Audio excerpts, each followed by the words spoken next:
Hey guys, it is Scott the Steamroller Steehn with winnersandwhiners.com. It's Friday the 7th of October, and this is your Play of the Day.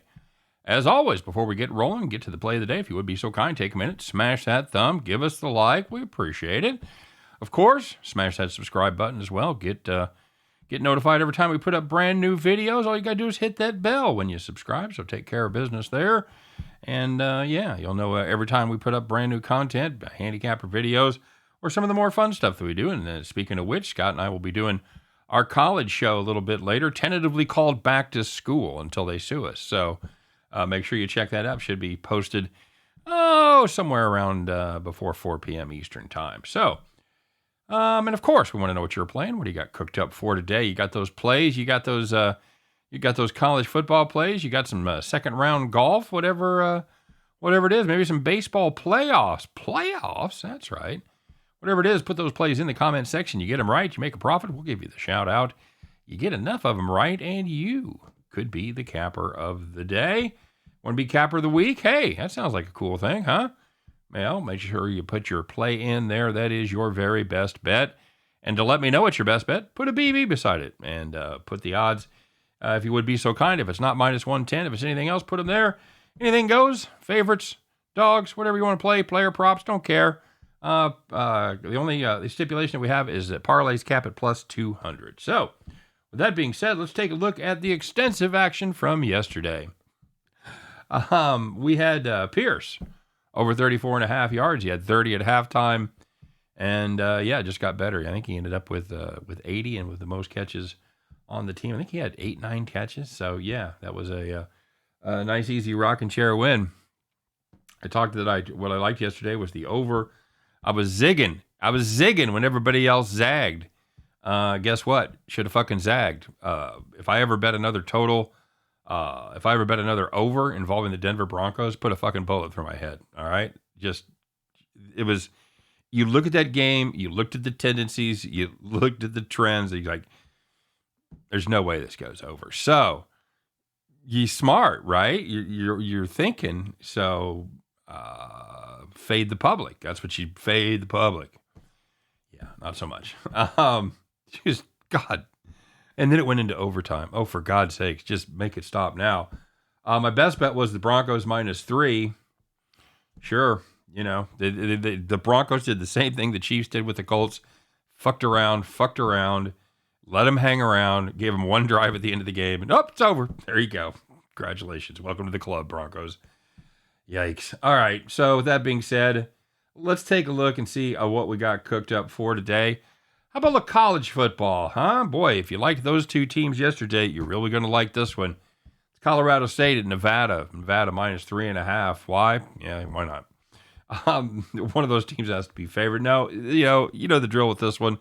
It's the Jay Norvell Bowl. He coached Nevada, came over to coach Colorado State. The stakes are very high in this game because the loser of the game has to take Norvell with him and be their coach for the rest of the season. Seriously, I don't think anybody expected it after 9 games that these two teams would have a total of 2 wins. The highlights have included a 14-point home loss to Incarnate Word for Nevada. Well done there. And a 31-point home beatdown to Sacramento State for the Rams. FCS, flexing those muscles. Colorado State 0-4 straight up and against the spread on the season, and they have done it the old-fashioned way. They have earned it. They are dead last in the nation in yards per game, 241.8 yards per game. Running game is awful, and it has produced one of my favorite stat lines of the season against Middle Tennessee State.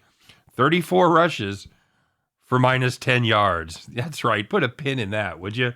Yes, I know. Part of it was the fact the quarterback got sacked 9 times over 65 yards, but still, their running backs average less than 2.5 yards per carry for 25 rushes. Not ideal, Bob.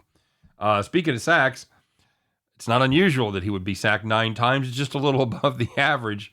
No one in the country gives up more than the Rams. They give up an astonishing 7.7 sacks per game. It is 2.5 sacks more than the next team at 130. And I love to do this. That is also the same difference between 130 and 100. So now, on a possibly unrelated note, their quarterback is hurt. And the true freshman played last week, and he was awful. He went 6 for 15 against Sacramento State. Have I mentioned the defense is also terrible? Yeah, they're 121st in the nation in points allowed, giving up 41 points per game. To me, one of these teams is bad, and the other one is just dreadful. Yet the odds makers are telling us that on a neutral field, this is a half-point game. I'm not buying it, guys. I'm not buying it. Say it with me, kids. If you've been with me a while, you've heard it before.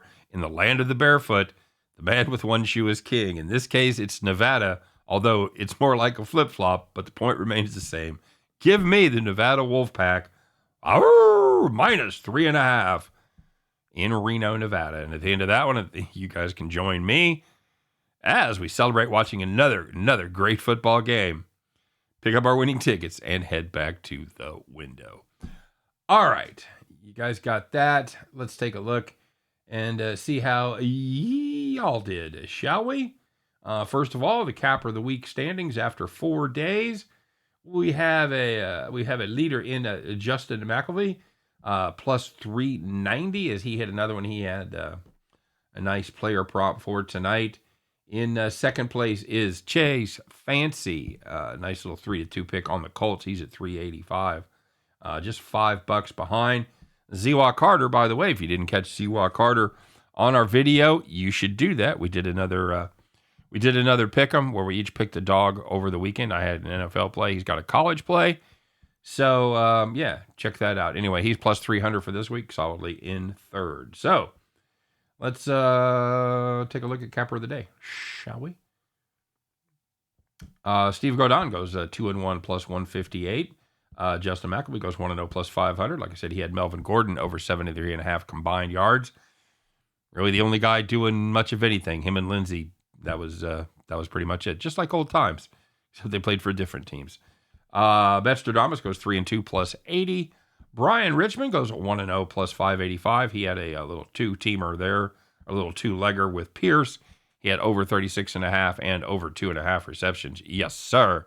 Plus 117 there for Brian. Nicely done. Thomas Tebow going 1-0 plus 500. Played the under 42.5. Bronco Devil. What? That's right. Bronco Devil. Man, picked a bad night to come back, buddy. Sorry about your team. It's great to have you back. Sorry about the, sorry. He goes 1-0 plus 500. He had Matt Ryan over 34.5 attempts. Yeah. But your capper of the day, but whether on land or sea, dark of night, it doesn't matter. No, he's not a postman. It's Brian Gillahan, everybody. The captain, he goes 1-0 plus 975. He had a couple alternative lines there. Didn't really need it. He had Indianapolis plus 4.5, and he had the under 44.5 at plus 195 in that one. Congratulations, Brian. My captain. You, my friend, are the capper of the day. Probably the worst salute he gets all day. Well done to you, man. And well done to the rest of you guys that made some money. Great to see some old friends back. Let's keep it going, all right? It's Friday. Got some college games, got some baseball. Let's pick out some stuff. We have some selection today, so let's take advantage of it. You guys have a great day. As always, thanks for watching. I'll be back tomorrow talking a little college football. Spend the day combing through the records, checking the wind, looking at the matchups, and doing my very best to find that play that gives us our chance to head back to the window. You guys take care. We'll see you then.